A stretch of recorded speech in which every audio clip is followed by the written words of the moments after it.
Halton Regional Council voted 17-7 last week to ensure that all future growth until 2041 is within existing boundaries. Burlington's mayor, who voted for the plan, says the decision saved 5,000 acres of farmland from being developed. We know from COVID we need to be more self-sufficient, and that includes food security.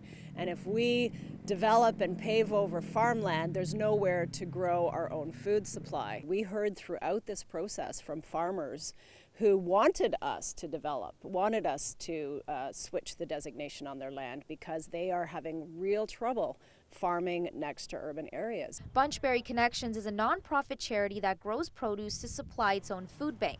The founder says she's seen the challenges that many people face to access food during the pandemic and with the war in Ukraine, and growing local could help prevent that in the future. I mean, in truth, we're trying to be more environmentally conscious, right? Therefore, the shorter distance between a farmer and our farmer's market or our table, the better it is for the environment, the better it is for collective food security. Therefore, we're not dependent upon shipping. But according to Milton councillor Mike Cluett, who voted against the region's plan to stop the sprawl, the decision mainly impacts Milton and Halton Hills, putting them in financial risk. It's going to cost Milton residents the opportunity to live and work in town. A lot of the land that was slated for, and I'll use the urban boundary expansion for economic development, is land that's already owned by developers.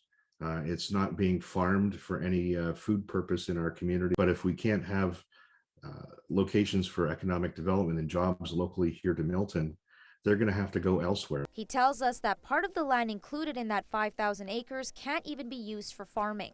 Partly Rattlesnake Golf and Country Club. So that's not farmland to begin with. There's other parts of the land that's just simply not farmable. No farmer wants to take it on, and it's not good quality farmland. Now it's up to the province to review the amendment and give it approval. They also have the power to reject it. Manesa Dhanabalan, CHCH News.